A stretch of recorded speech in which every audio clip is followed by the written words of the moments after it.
Good afternoon, or perhaps it's morning, wherever you are. As Executive Director of Resilience First, it's my pleasure to welcome you to this webinar organised by Resilience First. For those of you who were unable to view our opening video, a Resilience First mission is to help build resilience across business communities, whether they be defined by geography or special interest. So please do visit our website, resiliencefirst.co.uk, to see the many projects and events we do organise in an effort to help your understanding and application of resilience. We have recently formed a strategic partnership with the Resilient Shift organisation, so both our reach and output have expanded for the greater good. Now, the theme of today's webinar is building emotional resilience in the rail sector. It's just over a year since we looked at the topic of emotional resilience at one of our last live events before the first national lockdown caused by the pandemic. We even enjoyed a roundtable dinner after the presentations then. Sweet memories. At that event, we launched the Resilience First Guide to Emotional Resilience for Businesses when preparing for and recovering from major incidents. Little did we know then what was about to deluge us all and how pertinent the guide would be. The pandemic has shed a light on the topic of emotional resilience, with people struggling to come to terms with prolonged distancing from both work colleagues and families. But pre-COVID, and no doubt post-COVID, if there is ever is a post-COVID, separate from any major incident on tracks, the rail industry has its own issues when dealing with emotional trauma. Like the construction industry as a whole, it has a high suicide rate among its middle-aged managers, perhaps because of a macho culture or a stressful routine. I'm not sure because I don't work in that sector, but then there are the daily incidents, sadly, caused by people who try to end their lives under a train. This also affects families and workers who deal with such traumatic events, even for years afterwards. So to help us delve into this important subject, we are delighted to partner this afternoon with the Railway Industry Association and welcome 3 qualified speakers who can shed some light on some of the dark corners and light corners of emotional resilience. By good fortune, we are able to welcome back today one of the keynote speakers from that event last year, namely the CEO of HS2, Mark Thurston. Mark, thank you for taking time out to be with us again from a very busy job. We'll be interested to hear how the past year has shaped your thinking and the company's emotional resilience. Our 2 other speakers join us from Network Rail and the Rail Accident Investigation Branch.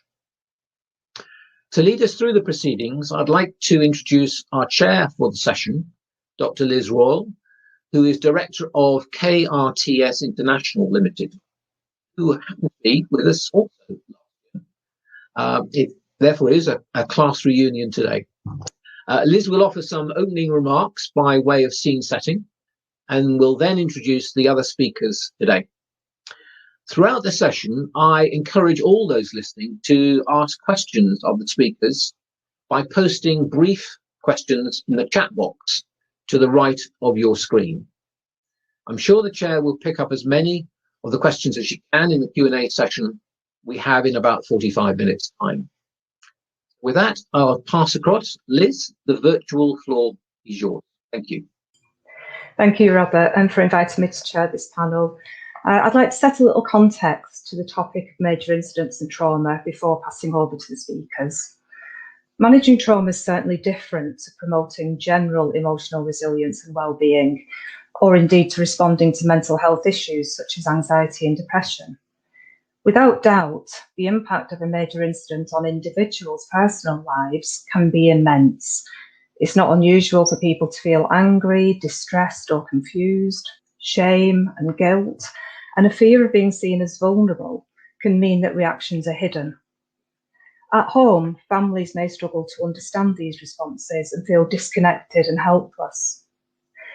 At work, our colleagues may also not know how to respond, and without guidance, they may even unintentionally make things worse. It's not unusual for managers to feel disempowered and unsure how to support the teams. Trauma creates a ripple effect on those who are less directly involved, such as investigators. And with peers, there may be what we call empathic identification. So that's the thought that that could have happened to me. The ripple extends into the fabric of our society, and the link between psychological trauma and family breakdown, drug and alcohol abuse, homelessness, suicide, violence and crime is well established. According to research by Deloitte, poor mental health costs UK employers £45 billion a year. And the average rate of employee absence due to mental health issues is 5.8 days annually per employee. Presenteeism, being in the job but not fully functioning, costs 3 times more than sick leave. Having worked in the field of crisis and trauma for over 25 years, one thing I'm often asked is, why does an event affect one person and not another? And emotional resilience is a very complex mix of protective factors and vulnerabilities, but I'd just like to briefly highlight a few here. Our personal identity can affect whether we actually acknowledge a dip in our mental health, along with what we then do about it. A major incident can shatter our perception of being in control and safe, and it can even make us feel as though we're no longer a good person. Trauma can take away our belief that the world is relatively safe, predictable, and just, and it often leads to questions such as, who am I now, and what's the world about? Self-care is important, and after an acute event, we often need to use different recovery strategies. For instance, if someone's experiencing intrusive images or thoughts, they may not understand why or how to help this common reaction settle. Social support systems are protective, but trauma often leads us to withdraw from those, all the people around us, family, colleagues, friends. Research shows that the support of our peers is crucial when an incident occurs at work. But in reality, people are often simply signposted to a helpline or an employee assistance programme, and we miss out on that vital social support. To create resilient workplaces, line managers need the skills and confidence to recognise the range of crisis reactions, to offer informal social support, and to signpost employees to additional support where it's needed. In fact, 69% of UK line managers say that supporting employee wellbeing is a core skill, but only 13% have received training in this. But even when an employee has access to professional services, as many as 80% don't seek support, and that's quite a shocking figure. There are complex reasons for this, but research shows that it's often the people that most need the help that find it hardest to access it. It's therefore important that we take a broad view to the subject that encompasses these points and takes into account different individual, occupational, and organisational cultures. And our speakers will be talking about how their different organisations have taken steps to improve the well-being and working environment of staff and contractors. So I'm pleased to hand over to our first speaker, Mark Thurston. Mark, it's all yours. Thanks, Liz. Just checking you can hear me okay. Yep, fine. Hear you well, Mike.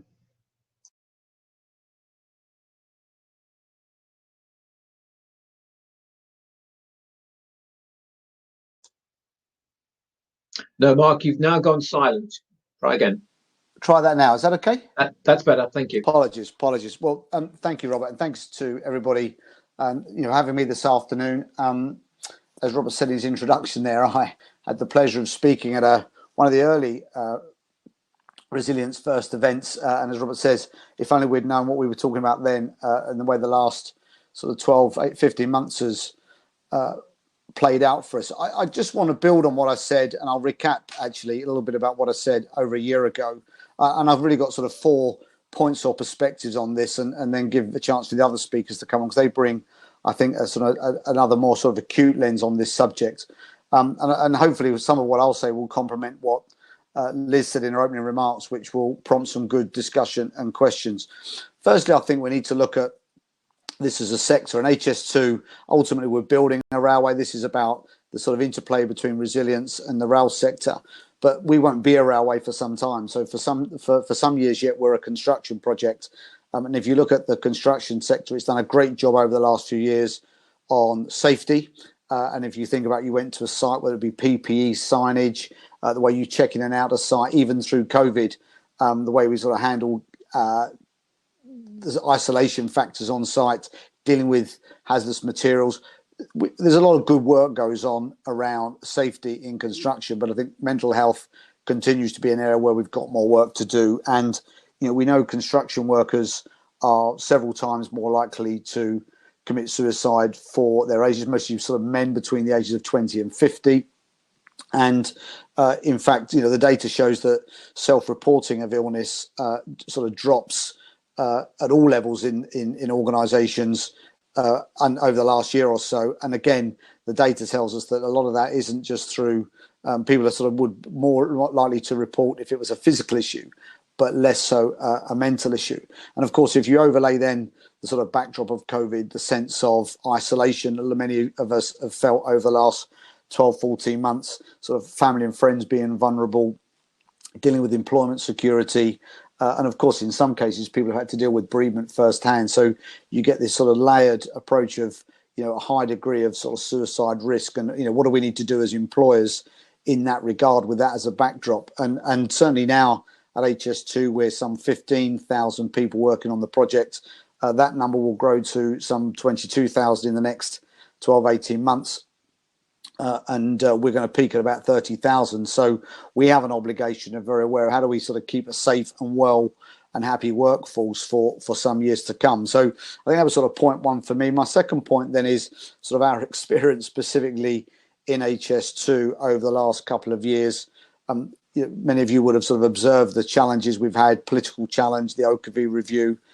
We've put new models in place as we've made the transition from the sort of development procurement phase into delivery, and as we've ramped up and brought more suppliers onto HS2, we've continued to progress the legislation for phase 2A, which is the section between the Midlands and Crewe, and we've done all that in a backdrop over the last 12, 18 months of COVID. So this has been challenging enough, and sort of creating a working environment where we can interact with our supply chain, interact with the communities who are affected by our work, and inevitably the sort of high pressure, fast paced nature of that has just really made us think long and hard about the intensity and the scrutiny that the project's under, and how do we find a way of our people remaining resilient through this most challenging of times. So moving on to sort of, I guess, my third point is we've really recommitted to our safety and wellbeing program. It's called Safe at Heart. And this is about how we as HS2 use our convening power with our supply chain to make sure all those organisations who are delivering HS2 are doing that in a safe way. And we put health and wellbeing of all the people who work for us at the centre of that. This is project wide, and it's about driving a common set of values to try and create a common culture right across the supply chain, bringing people together. And at every stage of the project, recognising some folks are sort of at the sort of sharp end of construction, and we've got other people sort of very much in the sort of development and sort of legislative phase of the project. And ironically, we had a Safe at Heart conference of a couple of hundred of us in the Midlands just in sort of, I think it was late January of 2020. And then again, real sense of energy and commitment to what Safe at Heart meant to us. And then our world changed beyond all recognition. But what Safe at Heart does is it sets out our responsibility as a client to set an expectation of what we and our suppliers can expect from us. It sets what we expect of the people that work for us. So this is a relationship between us and all of our partners in HS2. The sort of third strand is around how we work and are sensitive to the impact of our work on those people who live along the route. Clearly, this is a very linear project, building this new railway. and how do we make sure not just our workforce but the public and those communities impacted by our work are in our sights when we think about health, safety and well-being. And then frankly sort of committing to health in an equal way to safety, so seeing this thing very much in the round. And in committing or recommitting to Safe at Heart last year, we've done a lot of work over the course of the last year or so in lockdown to sort of bring that to life. We've sort of landed on a sort of new sort of language that hopefully has meant more for people. So this is about I care, that you count, and we matter. And it's about bringing I care, you count, we matter to life in a way that, you know, teams of people in different ways can understand that, you know, we want them to care. We want their team counts as you as a team, but actually the work we do together matters. And how do we sort of drive, as I say, a sort of family orientated culture to look after each other in the endeavour of building HS2. And then I think my final point, and before I hand back to Liz, is, you know, we've had to then think long and hard about this issue of emotional resilience as HS2 as an employer. We've done quite a lot of recruitment in the last year. We've probably brought somewhere between 400 and 500 new colleagues into the organisation. Some of it, and they've all joined remotely, virtually. So we're now about 1,800 strong. And on any given day, there's probably 200 or 300 consultants working around HS2. So this is a sort of workforce of about 2,000 alone. And of course, everyone's got different needs and different levels of resilience, different requirements to make sure they can sort of be their best self when they come to work every day. So we've been doing a lot of work about, as an employer, how do we make sure that we give, you know, and it's interesting in Liz's opening remarks there, talking a little bit about sort of line manager responsibilities, and how do we sort of find a way of creating conversations for people where they feel that they're working for an organisation that does care for them and their well-being. So we've introduced a thing called Time for Change and a charity called Rethink, which has really helped us sort of understand the stigma around mental health. We've now got somewhere in excess of 50 mental health first aiders in HS2, and again, many organisations participating in this webinar would have made that similar commitment. We've partnered with Mind Apples, and that's been really helpful in sort of helping line managers understand what a sort of well-being conversation is with their teams. And we've introduced the Big White Wall, which is a sort of anonymous 24/7 social network, and that's created a vehicle for people to sort of you know, offload issues, concerns in an anonymous and a safe way for them to share their anxieties with colleagues. And then as part of our benefits package, we've created, you know, vehicles for counselling sessions, face-to-face or whatever works for folks. And we've done a lot of that, of course, you know, over Teams or Zoom over the last year. So I guess in conclusion, Liz, you know, there's lots of things we are doing. We're by no means a leader in this, but nevertheless, we are keen to hear from others. We've put various tools and other sort of techniques in place to try and help people stay not just safe but well in their roles at HS2. But this is a wider industry challenge. We see there's a real opportunity to move this debate on at HS2 because of the scale of what we're doing and the longevity of what we're doing. And very much we're trying to create an environment where, you know, health, we treat health like safety. And actually, the sort of language I often use when I talk to staff is, you know, it's okay not to be okay. And I think, you know, when the leader of an organisation says it's okay not to be okay, and I feel it myself, it can be quite disarming and sort of help create an environment where people are prepared to reach out for support in those difficult times. So hopefully, Liz, that sort of frames the other two speakers, and hand back to you. Thanks, Mark. I mean, that was really interesting. There's quite a few of those points. Now you've got, yeah, there's quite a few of those points that I would really like to pick up on, especially around the culture and language is so important. So we'll definitely be coming back to those. Thank you. I'd like to bring in our next speaker then, and that's Nick Radford. Okay, Nick. Thanks, Liz. Hi, everyone. I'm really grateful for the opportunity to speak to you today. It's a really interesting but very challenging topic around emotional resilience.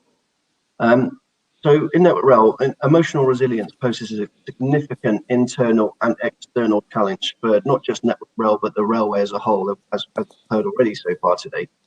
Now, how do we, Network Rail, and collaboratively with the industry, support vulnerable people from harm and address the impacts of these incidents have, not just on performance, but also on our staff? And again, as we've heard before, it's not just those directly involved in responding to an incident or dealing with those things, but also, indirectly for people who have to look at the incident logs in perhaps the control room or are viewing CCTV or things like that. So I suppose for us and for me in my role as head of crime, which includes suicide prevention, and also as my role as chair for the employee network relating to disabilities, there are three sort of key points I'd like to discuss. The first is around how do we support this issue by protecting vulnerable people externally from removing the capability of harming themselves or others, or the risks involved on the railway. Improving how we identify these risks, and that's not just about seeing someone trespassing or understanding someone's acting in a strange way on the platform that might indicate pre-suicidal behaviour, but also the wider cultural social risks around, particularly in the current climate around COVID, where unemployment is higher, or other factors that intrinsically linked to mental health and emotional resilience, so that we can not just put in those barriers, but also look at, how do we employ softer skills to help mitigate incidents from occurring in the first place. And that includes things like campaigns and signage and CCTV and all those sorts of things. And we've recently released the Hub of Hope campaign, which hopefully some of you will have seen on television over the last few weeks. And these are the sort of things that we try and do. It also involves collaboration with British Transport Police, NHS trusts, and local resilience forums as well, so that we manage this as a whole. Because clearly, whilst we try and manage the risk on the railway, these people don't just live on the railway. They have homes outside of the railway. They have activities and jobs outside of the railway. Another element is the impact that these incidents can have on our staff, and not just immediate impacts, but also long-lasting emotional impact on staff, leading to things like PTSD and other conditions. Excuse me. Now, sometimes, for instance, hot and cold debriefs are enough, and some people can deal with these quickly, particularly if they're one-off incidents. But other times they aren't enough, and we have to look at how we make best use of our employee assistance programs. That's things like occupational health, or some of the partners and charities that we work with around providing support for staff who are undergoing, either acute or long-term mental health crises. But also, how do we equip our line managers with the right tools to understand, to recognise when things don't look right, and how to address that, and to have the confidence. So it's about developing an environment where people have the confidence to discuss these things, not just those individuals who may be suffering, also as colleagues or line managers, to be able to go up and speak to those people in the right way and understand where they can offer them support personally, but also they can direct these people to other people. And then finally, around the sort of more longer term elements of mental health, which can also be covered under the definition of disability in the Equality Act 2010, which provides us not just those moral and performance related obligations, but also a legal obligation to support colleagues and passengers who may need additional assistance, and to protect them or protect us from increasing the risks or the stresses that these people have, and therefore compounding any crises or mental health or emotional issues that may be suffering. That's it from me, really, as part of this first introduction. And again, I think it's a really interesting and challenging something that we can all work together on to help manage, not just internally, but for our passengers and our customers as well. Thanks very much, Liz. Thanks, Nick. And I'm really enjoying hearing about the diverse measures that are being put in place, and how organisations are taking that holistic approach, thinking about the community rather than just their own employees. It's really refreshing to hear. So now I'd like to bring in Simon French. So Simon, over to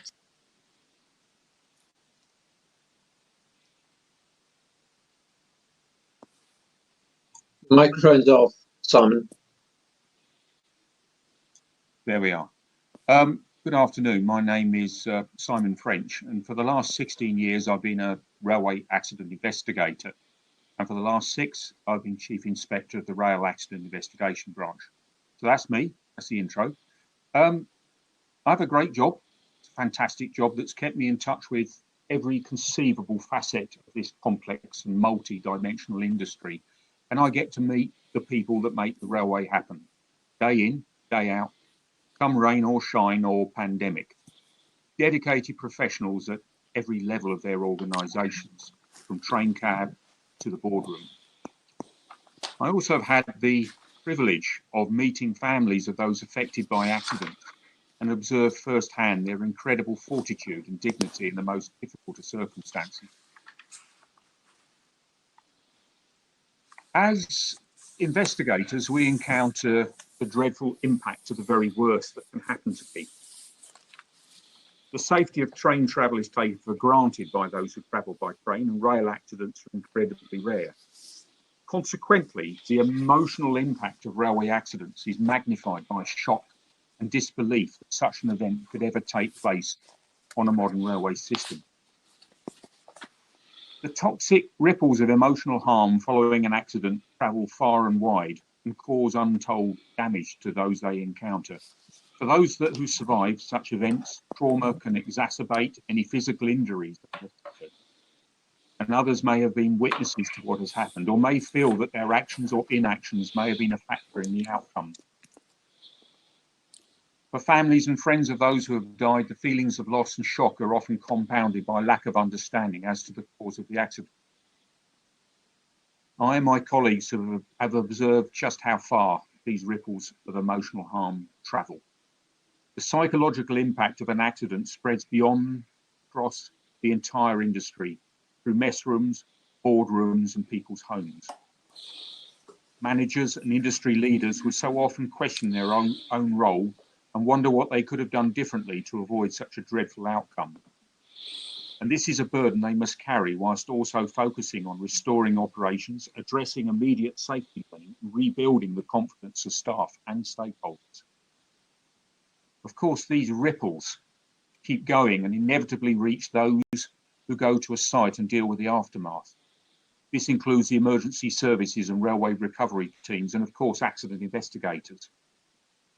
The sight of a severely damaged train or the aftermath of a train striking a person is something that none of us who investigate accidents will ever forget.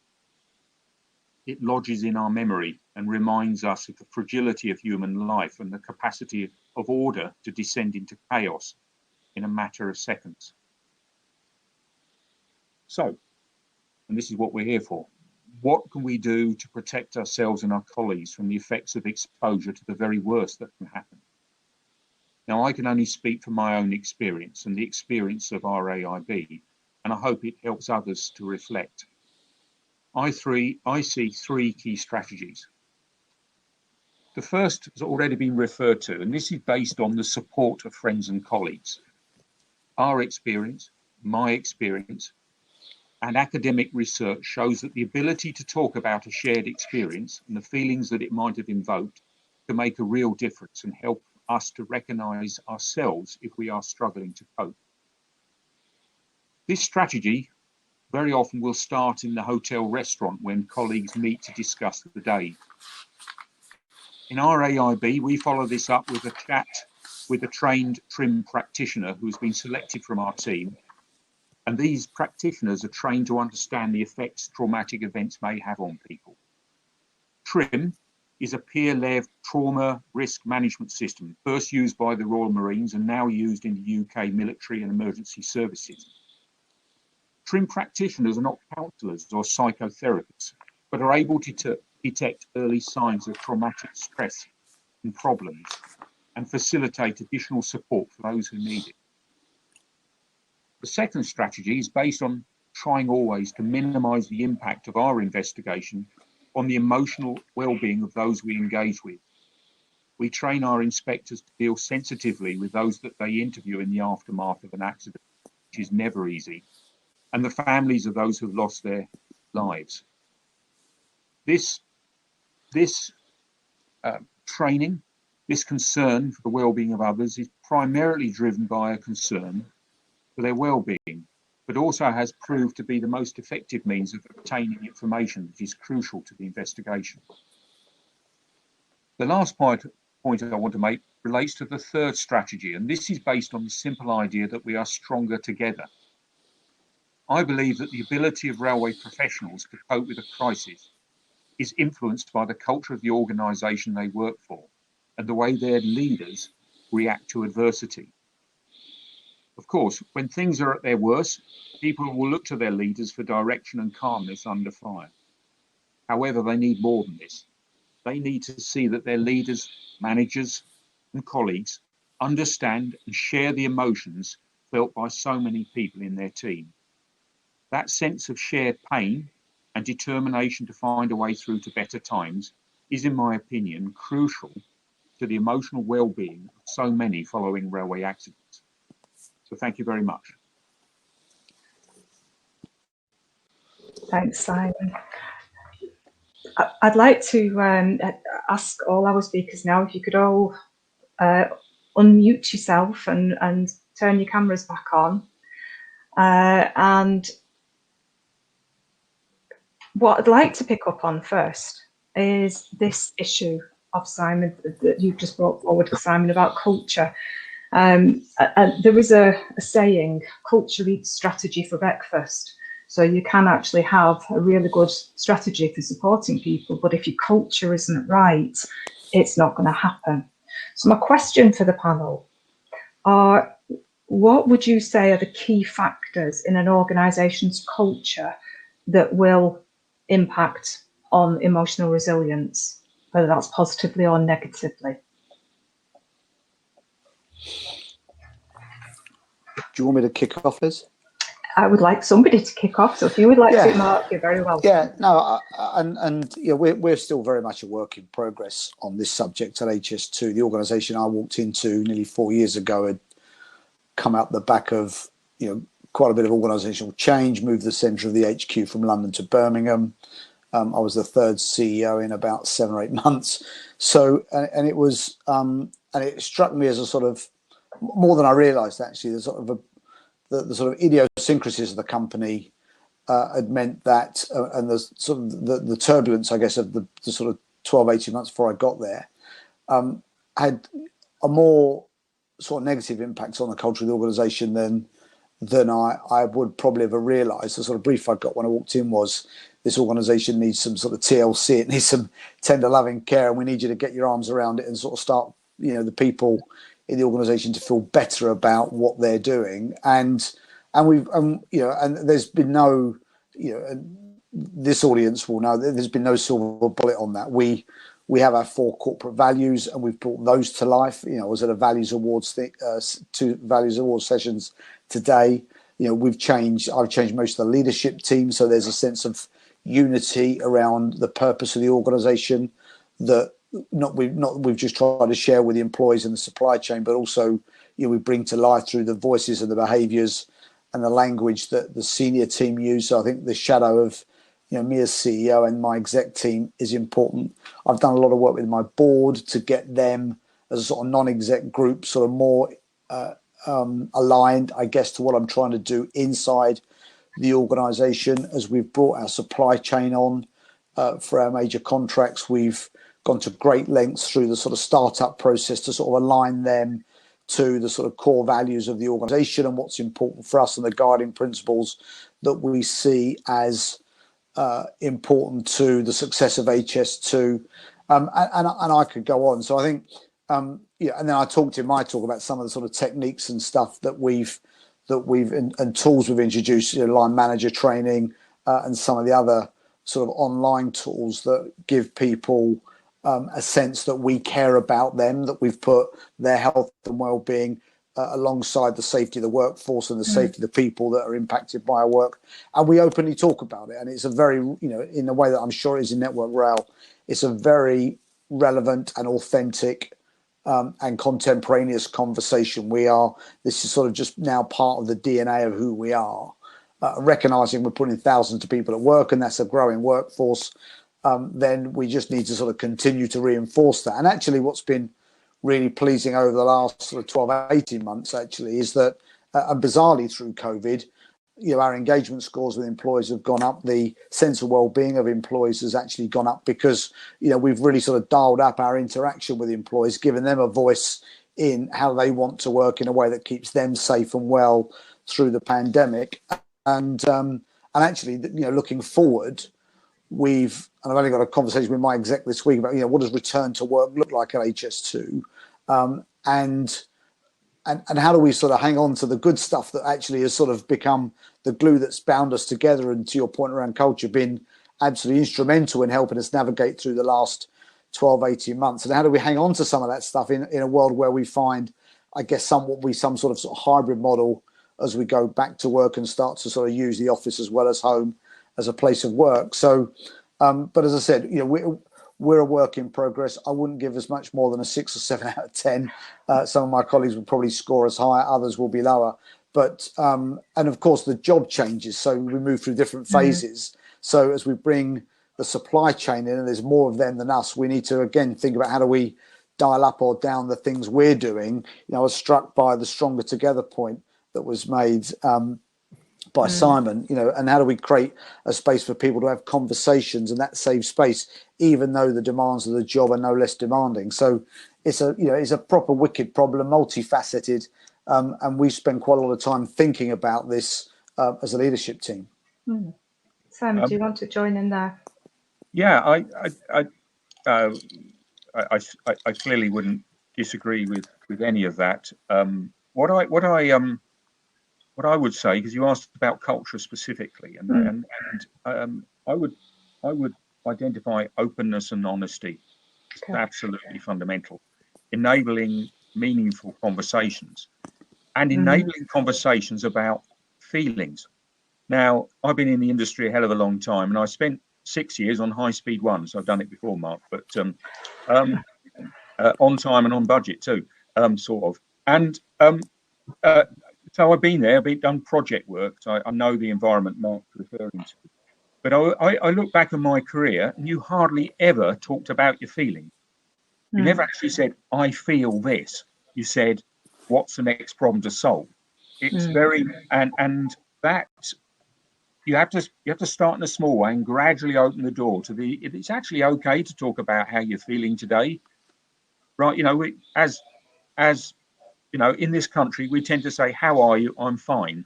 Yes. Well, you're not always fine. Yeah, very often you feel dreadful for all sorts of reasons, or something has affected you at work big time.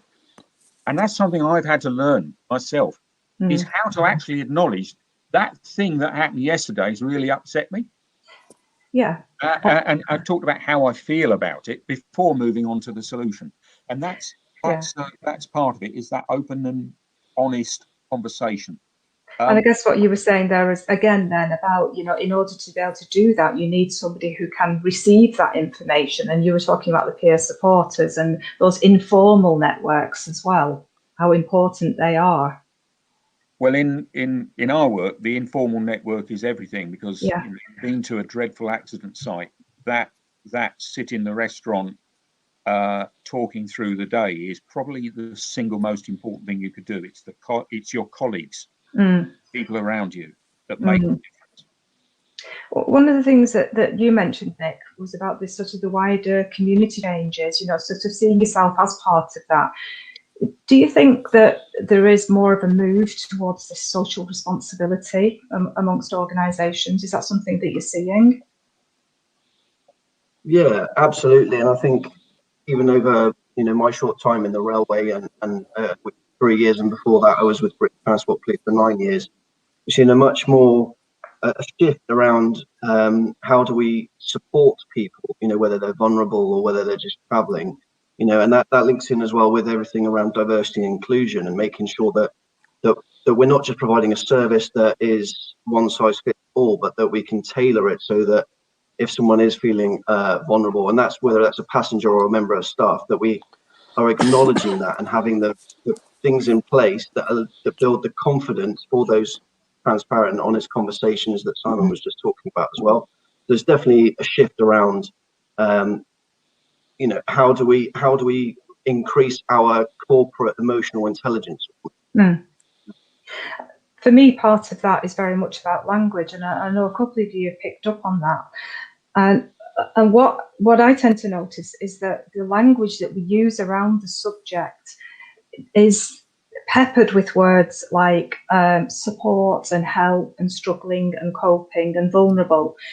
And they're just the words that we use. And that for some people, that can be something that they just don't identify with. I'm just wondering what your thoughts are on that, you know, the use of language to reduce that stigma. Yeah, we've done, I mean, to just join that question up with the previous one, Tanik, so obviously, you know, we interact with thousands of addresses along the route, and these people didn't choose to live or work or go to school or have a business alongside this railway. So we've had to be really sensitive to, and we don't get this right every day, by the way. This is a massive challenge for us on a scale that's frankly unprecedented. So, you know, the biggest land acquisition program since the Second World War. And of course, in many constituencies along the route where we have got now the sort of approved legislation by Parliament to build this railway, we're still not particularly welcome. So, you know, the language in which we do consultations, the way in which we engage at sort of community meetings, the way we make the property compensation schemes, for example, available to people in different languages, and the tone of that language. And the format of it, because not everyone's online. Some people prefer hard copy. With people with different characteristics, where we have to cater for. So we've had to be really sensitive to, we know we're creating sort of stress in the system for a lot of people who, this railway is going to come through their community, and including, we've had to do some training of our own staff who are on the ground. We've got several dozen people sort of on the ground managing community engagement, where we know it's sort of stressful enough what HS2 is going to bring to that local area. We need to make sure how we engage, the language and the sort of the material we use needs to be sensitive to what those local people need. And of course, that's been compounded in the last 12 months with COVID, where we've not been able to put those people physically on the ground in many cases. So we've had to run a lot of online events, and that puts another level of stress, not just in for those local people, but also for us and for our staff who are at the front line and are feeling, the tension and that anxiety coming back the other way. So, I certainly concur with the 2 points that the sort of social value and the impact of community of the railway, and we're building one, as well as Nick and Simon can talk about running one, and then how we interact with local people in a way that language is empathetic, it is sensitive, it meets their needs. And that's a very it's a complex problem with something of the geographic aspect of the Network Rail network, or just the extent of the HS2 route. Yeah. Could I add to that, if I may? Yeah, of course. I think language is extremely powerful, and it's how we translate those generic processes or generic frameworks and tools and all those sorts of things that we have, and then apply that personal touch. And that's where, if you've been given the tools as a line manager, and then you understand and know your team more personally, you can apply that emotional intelligence and have the confidence to approach them to say, right, I might not say the right thing the first time round, but how do we work together to come up with a solution to help provide you with whatever it is you need, whether that's support or direction or a shoulder to cry on, or whatever it might be. It has to be two-way. You can't just enforce support on someone. They need to want it as well. They do, and I think that what you've just said there is about being genuine and authentic, so that they're not feeling that it's just excuse me, a tick box. So that that kind of real human approach to people. I think that's the point. I think everybody is an individual. And some people I deal with, some of my colleagues, I would never want to even suggest to them they're not coping with the situation, because that could be, can be seen as a very negative thing, particularly if you've got a degree of professional pride. Or personal identity. You suggest they're not coping. Yeah. So I think it is horses for courses. It's down to individuals, and as was said, the emotional intelligence to judge how best to approach individuals. Usually it's about how people are feeling is the place to start, rather than even to suggest a degree of any doubt that they're coping with the situation. So you're spot on. Language is, you have to be very careful about language. So if we talk to our people after a particular nasty incident, we're not asking them if they're coping. We're asking, how do you feel? How did you find it? And then you, from there, you may identify they're fine. You may identify that actually there's all sorts of things going on. So yeah, it's key. You don't want to alienate people in the first sentence you utter. That's it. And I think, as Nick says, you've also got to accept that sometimes you will not get the right words, because we're human as well, aren't we? Yeah. I want to pick up just on a couple of questions that have come in. So I'll start with one that has been on my mind a little bit. And this one's from Jenny. And she's asking about ecological grief. And talking about, have we learnt anything from resilience initiatives that can help railway workers who are suffering from climate anxiety and ecological grief? Is that a concept that you're sort of aware of or familiar with? New one on me, Liz. I don't know whether Nick's able to sort of shed some light on that from the sort of thousands of people that work on the railway. Yeah, funnily enough, I've not heard the term, but I recognise the problem as within my wider team. We do have a team that looks at seasonal planning for weather and extreme weather action. And that whenever there's a forecast coming in, that there's going to be some sleepless nights. And the same with any sort of planned major event that we have in as part of the control room, or that we know is going to happen. You can't help but feel a little bit anxious. The same way as coming to a presentation or anything like that, and you think, this is really important. I'm going to have some additional responsibility for additional accountabilities, and that additional stress. And how do I deal with that? So I hadn't heard the term. I completely recognise, and then it is about how do we plan ahead as much as possible, but not just for the event itself and the nuts and the bolts and the sort of boots on the ground, but taking into consideration what emotional impact that might have. A good example will be if we have a third fatality incident at a location. Are we sending the same people to that location for the third time? Because that will have an impact on them as well. So just having that sort of more holistic approach, but also factoring in that human element is really, really important. Because otherwise they'll just go off sick, and then you won't have got any benefit from anyone. It doesn't help them, it doesn't help you, and you've failed on both counts. And Jenny's also asking about another situation that might keep people awake at night. Looking at the operational decision making, and I guess what we're thinking of really is this whole concept of there will be a wide range of worries and issues that people feel responsible for that keep them awake at night, and how do we bring that out into a sort of the open discussions, because they're a bit different to an acute incident, aren't they? Yeah, I think that was a really good question from Jenny about operational decision making. We, in fact, and she may be aware of this, we published an investigation, what we call a class investigation, a thematic investigation into just that, operational decision making by signallers. And what that identified is that, I mean, obviously a lot of the technology now provides interlocking, automates so many processes, but there are still certain decisions that need to be made by signallers in real time, where they must apply their judgment and their experiential competence, if you like, things they've learned through experience. And they must apply these in real time based on not always perfect information. So, for example, they must give permission for someone to take a vehicle across a user work crossing, farm crossing. And that can generate anxiety, because everything rests on the decision of an individual. And of course, the way that the way that you manage these risks.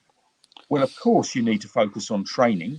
You need to focus on the confidence that people feel, how confident and competent they feel to make these decisions, but also on the underlying technology that helps to make these decisions.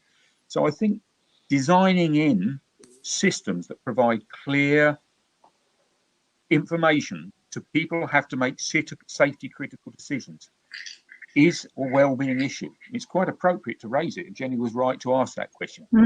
Yeah. Let's design these things in, not as an afterthought, but as a fundamental safety requirement. We make it as easy as possible to make safety critical decisions in sometimes abnormal situations, sometimes in quite standard situations. So a really good point. And I think safety by design, something that I believe very passionately. And I think part of that is well-being design. Design things so that people can interface with them in a way that they understand and appreciate, and that doesn't cause them undue stress. And we've all talked about learning and how, we never know it all, we're constantly learning. If you think back over the past 12 months and the challenges that we've had through the pandemic, what would you say were the main things that you've learned through that, and how can we then apply that to what we do?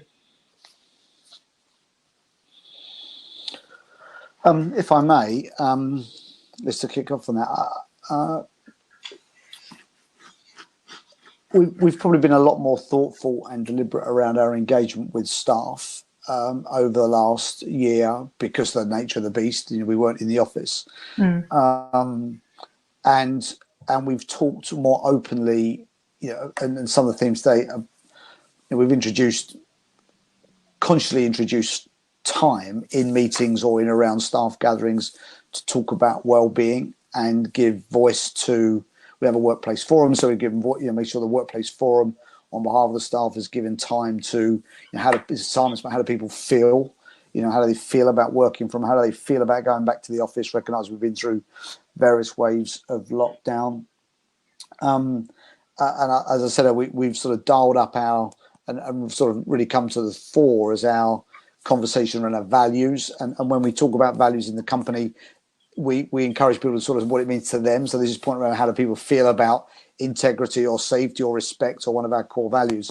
And that sort of opening up and being comfortable and feeling safe about that, again, I think has created and gone some way to you'll see what has gone some way to creating a culture where people feel quite good and secure about working with the organisation, and that's been a learning point, because it's been that much more profound, because most of us have done the lion's share of our work over the last year through a laptop or an iPad of some description. So it comes through, or doesn't, as the case may be, and you can feel it when it comes through the screen. And of course, when you're in and around the office and you're interacting with people and you've got all the little incidental chats that we all miss, but at the same time, as you miss the chats, you also might miss the feelings point, and you might not sort of feel the temperature, where it's almost been we've really had to sort of tune into how are people feeling about the situation. And to my earlier point, we're wrestling with how do we hang on to some of the ingredients of that as a force for good, as we sort of start to think about our way back to the office, as it were. Yeah. Would Nick, Simon, would you like to add anything there? Yeah, I think what I'll take away from this is talking more, because we sort of took it for granted. We saw each other in the office, and that meant that some people could become, looking back on it, could become a little bit detached. Yes, you saw them, but you just passed them by the coffee machine, and you didn't really engage. And because we were all sent off home and working from home, we actually had to consciously create a network. We went from a sort of monthly briefing to a weekly meeting where we all would meet. We encouraged our line managers, in fact, instructed our line managers to keep in touch with their people on a regular basis. And we set up this coffee shop, which was a virtual coffee shop. There was no actual cappuccinos coming through the screen. They haven't devised that gadget yet. I guess they're working on it. But we designed a sort of virtual forum where everyone could come and just have a chat. And we found things popping up like quizzes and stuff like that starting to happen. It helped people to deal with what was let's face it, a traumatic experience for every one of us. So yeah, talking, networking, consciously trying to make those links rather than just hoping that they're there. Yeah. I think one additional point from me, again, I couldn't agree more, is we've now all got a shared experience, and that does make having those initial conversations easier with someone. So I can now potentially go and talk to people that I might not have done in the past because I don't know what to say to them or how to approach them. But because of this shared experience, it does open those doors. And the other thing I would really be keen to not lose if and when we ever sort of return back to the office or post-COVID is that agility of working, for people to be able to balance their work and their home life to suit their needs, but without detracting from their performance or from what they need to do at home. I think that's been a really big benefit of this whole process. Yeah. And I think you've answered Ed's question there about, building that trust. It is all about honest and open communication, and these forums, communication is crucial. One thing, just one last question for you. One thing that we talk about a lot when we talk about trauma is it can seem quite negative.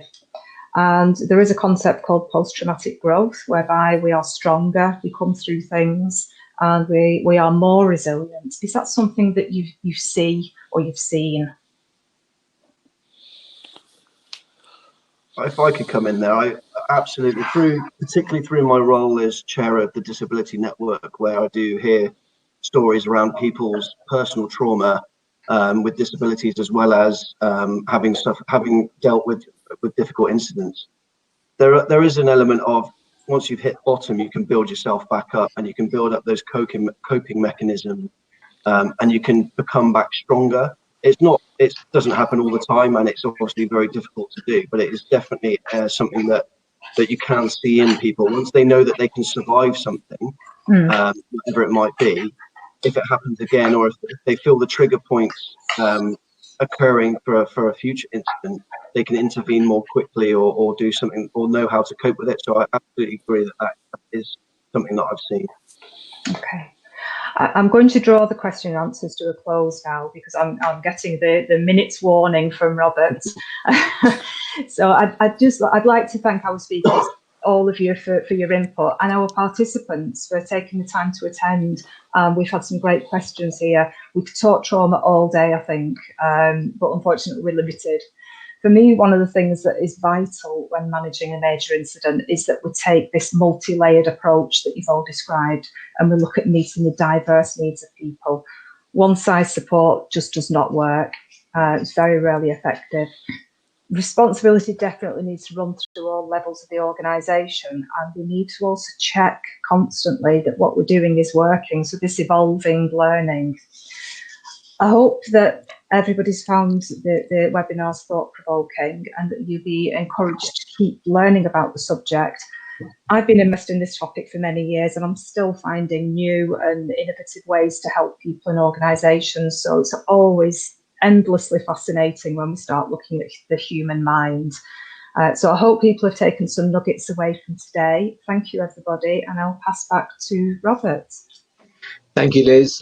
It's been, as you say, a fascinating hour, and we've covered a lot of ground, and even I was tempted to ask a question. So thank you.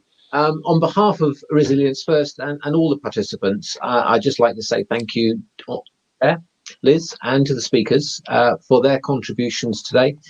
Thank you also to the RIA for supporting the webinar. We will be circulating a short summary in due course.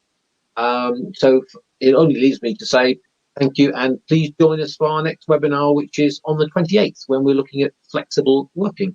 So thank you, stay safe, and goodbye. Cheerio. Thank you. Bye.